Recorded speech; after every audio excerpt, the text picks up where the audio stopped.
don't come for me. These are personal experiences and reviews. Oh man, I just have some thoughts, you know? Like that was the level of commentary that you got. Hello, welcome back to my second channel, Angel Vlogs 2. I have the second part of my 2023 wrap-up series, and today we are talking about the worst books that I read in 2023. There actually really isn't that many, and there is maybe like one or two that might be controversial, so don't come for me. These are personal experiences and reviews. We don't have to love all of the same books. It's fine. But there are 5 books that I rated a 3-star or under in 2023 and just sort of burned in my memory as books that I really did not enjoy. Starting out with Sunshine Nails, I believe this was a debut novel. This actually received a 3-star or maybe a 2-star for me. There wasn't actually any like 1-star or 0 stars for me last year. It was just unmemorable. The story follows this girl who has to move home from LA because she and her boyfriend broke up and she lived with him. So she left her very cushy job and her very cushy place from LA, moved back to Toronto, couldn't find a job, and has to help her family run their nail salon. They're a Vietnamese family. So it does talk about like the life of an immigrant, the story of an immigrant family, and the struggles they have running a small business like a nail salon, which I feel like the premise had so much potential, but the story and the execution really just fell flat for me. I feel like she focused more on very superficial, like shallow aspects of being in an immigrant family and having a business in today's day and age. I just feel like there was so much depth that was missed out on, like good opportunity for some real insights into immigrant life and the struggles of it. But she aired on the more casual, funny aspects of it, which is fine. But for me personally, that just didn't make it a very engaging or exciting read. The second book on this list is Ripe by Sarah Rose Adder. I gave this a 3-star rating. The problem with this book is that I really enjoyed her very dark and very cynical writing. I enjoyed that it was kind of a book that was like more all vibe, no plot, very lit fic, very much so focusing in on the main character's anxiety and depression, even looking at like the physical manifestation of her anxiety and depression, which is this little black hole that floats above her head. And there's just so much that I liked about it, but the ending of this book fell so flat for me. The problem is, I don't know how else I would have ended this book. Like, I can't imagine what a perfect ending would be for this book, but the ending wasn't it. It wasn't it. This story talks about this girl who lives in San Francisco and works in Silicon Valley. So she is a marketing writer for this large tech corporation. So it kind of gives you these really funny insights into what tech culture is like. And being somebody who works in tech, who is also in the marketing department, I found it to be so funny. Like all this biting commentary about the toxicity of the tech industry, it was really real. Now, I'm not saying there's no tech companies that have great cultures, but it's just the way that she poked fun at the cultures. It was, yeah, I found it to be really relatable, really funny. So the main character absolutely hates her job. She thinks everyone that works for a company is like, and just a robot, like a shell of a human being.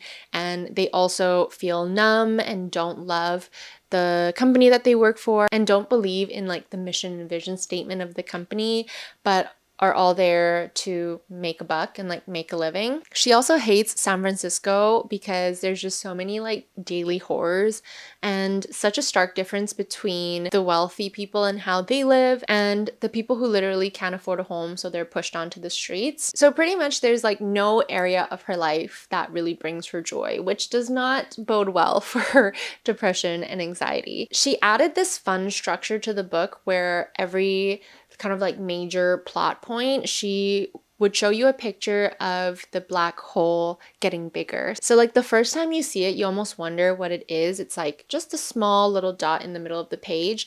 And then as the story continues, the black hole just gets larger and larger and larger. And I thought that that was such a fun addition to the story. I just feel like the way that she structured this book actually is a good reflection about what somebody's brain can look like when they are dealing with such intense depression and anxiety, because it's messy in there. You know, you get obsessed on certain topics, you have no focus or concentration on every other topic. Like, it just gets messy. You have a ton of messy inner dialogue. And so it shows that inner dialogue in a very visual way. So again, loved the premise, loved her writing, loved the fun structures that she added to the book, but the ending really just fell flat and I couldn't give it anything higher than a 3-star. The next book on the list is Trust by Hernan Diaz, another book where the premise is so cool, the structure is so cool, but it fell flat for me. So this book is written in like 4 parts. It starts out as a story and biography about this really famous financier who sort of made an insane amount of money during the war leading up to the collapse of Wall Street. This first part of the story was great. I loved it. I loved reading about this financier. And then the first part of the book ends and you're brought into the second part, which is a unfinished autobiography by the financier. And you start to realize there's a lot of holes and differences between the first story and the second story. The names are also different. So you're like, hold up, like, is it talking about the same person? There's a lot of, just unfinished writing or like areas that are redacted in the second version. And at this point, I was kind of confused. Like, I didn't really know anything about the structure of the book going into it. And the summary of the book really just describes that you're going to be learning about this financier. Then you go into the third part of the story, which is a memoir by the ghostwriter of the second portion of the story. So there's this girl who gets hired by the actual financier to help him write or like ghostwrite his autobiography. And so you get to see her account of her writing the story, getting to know this financier.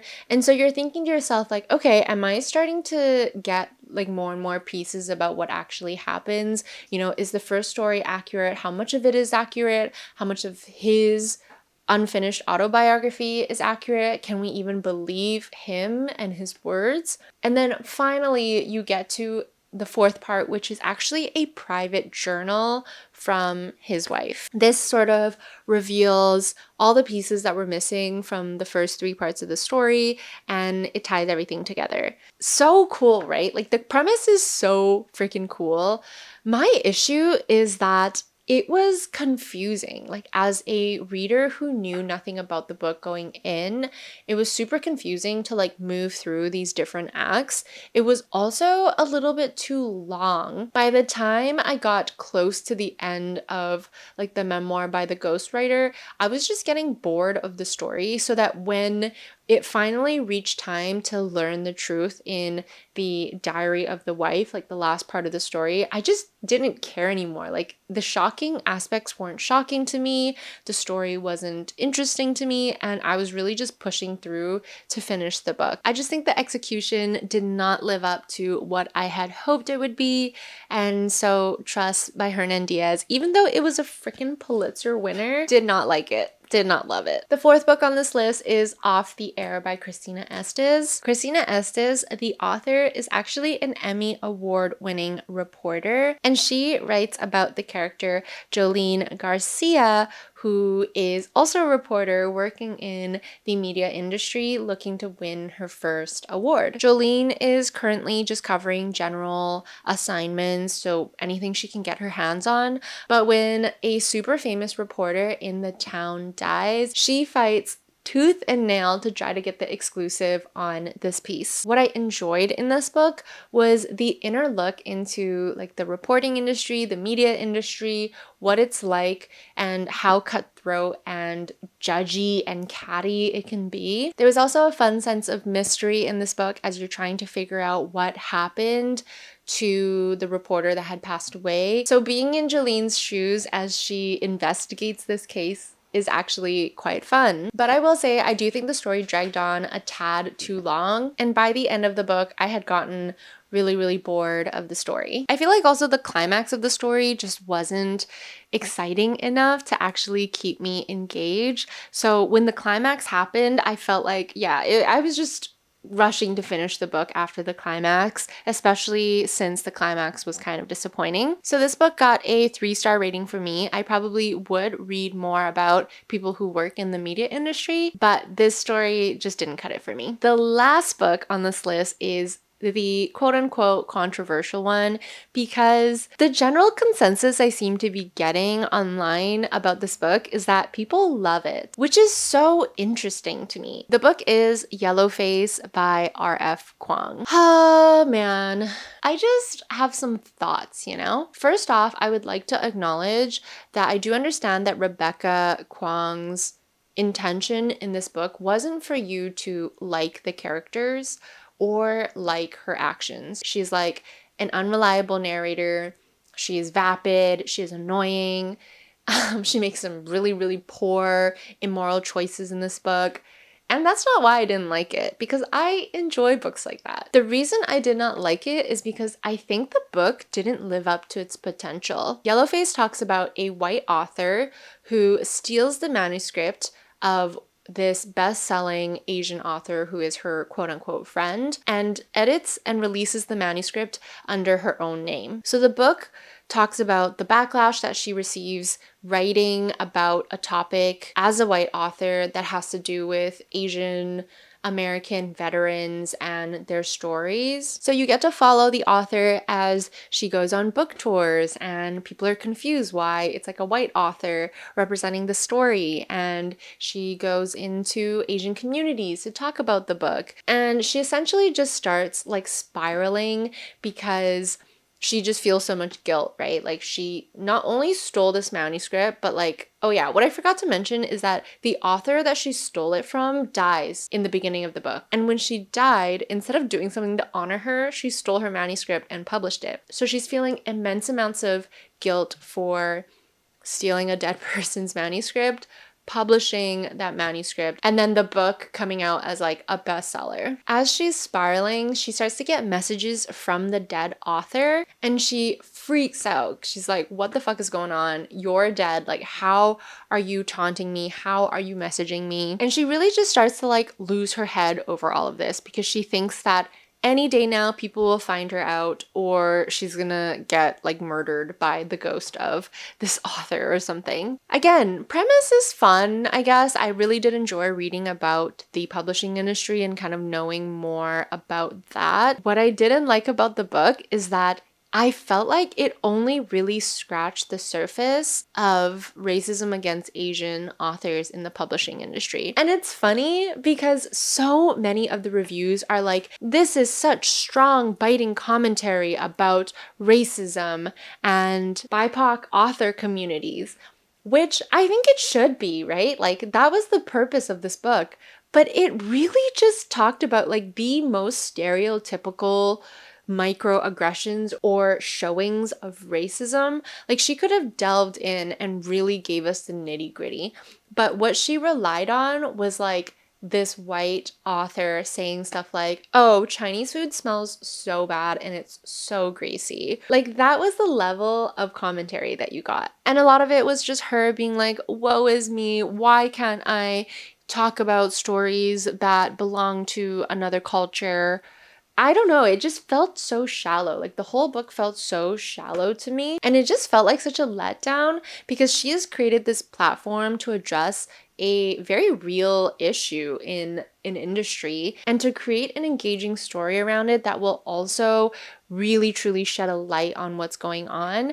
But instead, I feel like she just stayed on the surface and didn't really give us the actual like biting real commentary that I had hoped and wanted from this book. As an Asian who has dealt with and felt racism in many ways, this just did not cut it for me. Okay, that finally concludes my list of the worst books I read in 2023. Honestly, I didn't hate any of these books. None of them were like a 1-star or a DNF for me, so that's good. I'm excited to be done with 2023 wrap-ups because it's already like the end of January and I just don't want to be thinking about 2023 anymore. I've already read some amazing books in this month alone, and I just have a feeling that 2024 is going to be such a good reading year. I'll do my January reading update soon, so stay tuned for that, but that's it. I hope you guys are having an amazing day wherever you are in the world. Make sure you check the description box for all of my links of where you can find me and connect with me,